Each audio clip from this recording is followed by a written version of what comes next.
Tuan-tuan dan puan, kita mendengar setiap hari Anwar bergabung dengan Zahid. Ada yang kata Muhyiddin yang akan bergabung dengan Zahid Hamidi. Pendek kata, Perikatan Nasional bergabung dengan Barisan Nasional. Bahkan Taqiyuddin sendiri daripada Perikatan Nasional, daripada PAS, membuat kenyataan bahwa satu-satunya parti yang mereka akan bergabung adalah Barisan Nasional. Makna kata Muhyiddin dan Zahid Hamidi akan bergabung. Ada juga tular di media sosial berkenaan dengan kabinet, kononnya ini kabinet yang dibuat, yaitu Anwar Ibrahim sebagai Perdana Menteri dan timbalan Perdana Menteri adalah Zahid Hamidi. Walaupun itu hanyalah rekaan untuk menjadi rujukan jika Anwar Ibrahim menang PRU15, rekaan ataupun cuma andaian saja. Jadi kita melihat banyak spekulasi ini akan bergabung dengan ini. Hari ini kenyataan daripada Naib Presiden UMNO, yaitu Perdana Menteri sementara kita Ismail Sabri Yaakob, sebarang bentuk gabungan hanya akan diteliti selepas PRU15, kata Ismail Sabri. Hanya majelis tertinggi parti yang boleh membuat keputusan apa sahaja, kemungkinan sama ada Barisan Nasional akan bergabung dengan mana-mana pihak selepas pilihan raya umum ke-15. Datuk Seri Ismail Sabri Yaakob menjelaskan, apa juga cadangan seperti itu hanya akan diteliti selepas pilihan raya selesai. Namun katanya, ia bukan keputusan individu, tetapi oleh Majelis Tertinggi Parti, yaitu Majelis Tertinggi UMNO. Naib Presiden UMNO itu berkata demikian ketika kepada pemberita selepas program Walkabout Parlimen Titiwangsa di kawasan perumahan awam Sri Perlis 2, Kampung Datuk Keramat, Kuala Lumpur malam tadi. Mengiringi beliau pada program itu adalah calon Barisan Nasional Parlimen Titiwangsa pada PRU15, Datuk Sri Johari Abdul Ghani.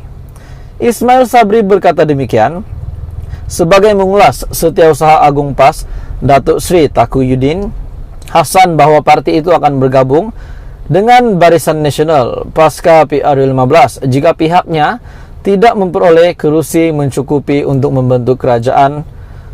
Taqiyuddin selepas itu mengeluarkan kenyataan media yang terbaru menegaskan bahwa kenyataan beliau itu telah diambil di luar konteks dan tajuknya juga mengelirukan pengundi.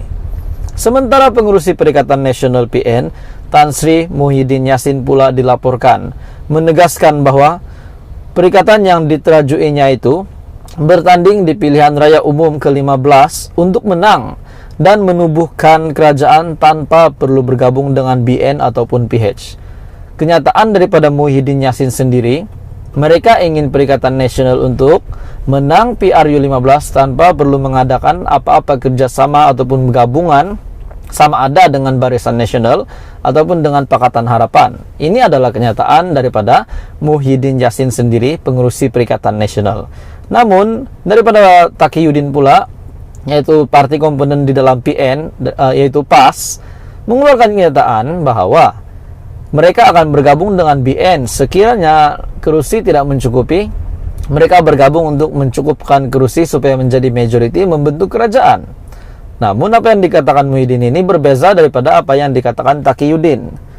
Ismail Sabri pula berkata, PAS sebagai parti besar dan ditubuhkan lebih awal daripada Bersatu sepatutnya dominan dalam Perikatan Nasional.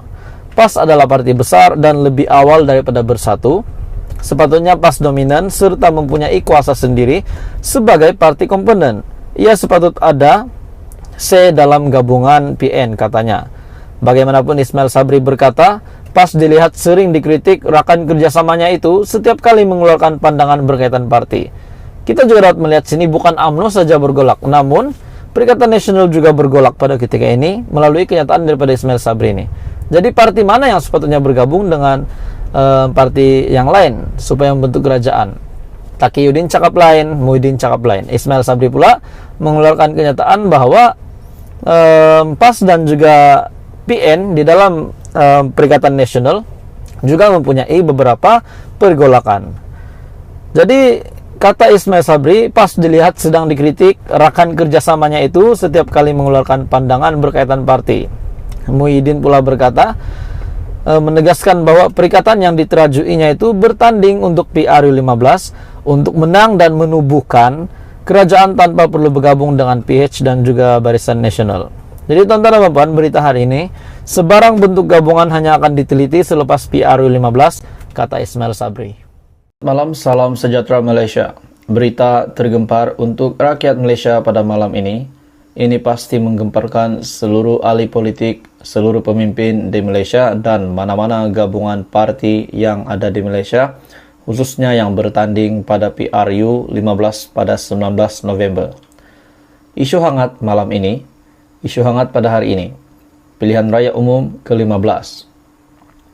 Jalin kerjasama antara PH dan GPS. Ini jawapan Anwar.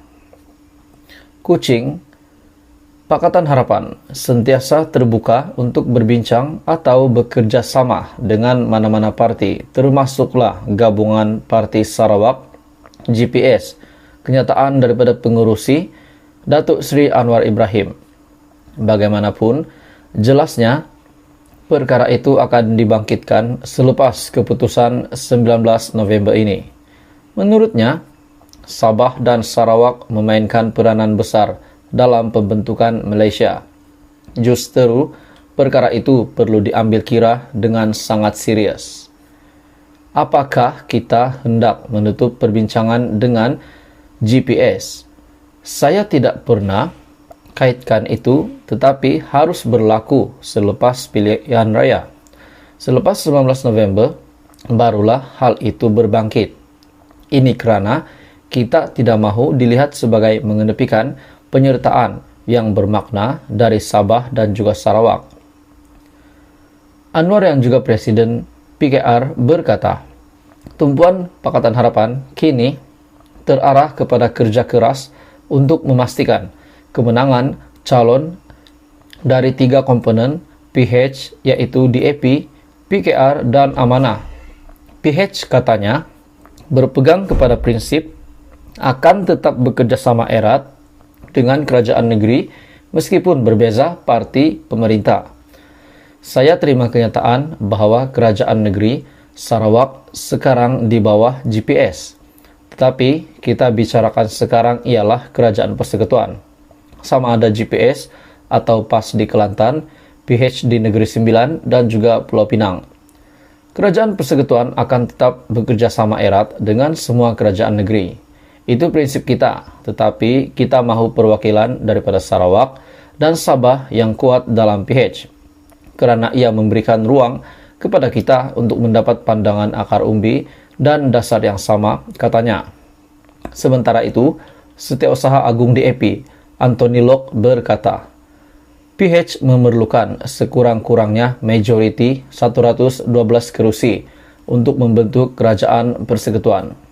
Justru itu, amat penting untuk Sabah dan Sarawak menyumbang kemenangan bagi memastikan majoriti mudah itu dapat dicapai.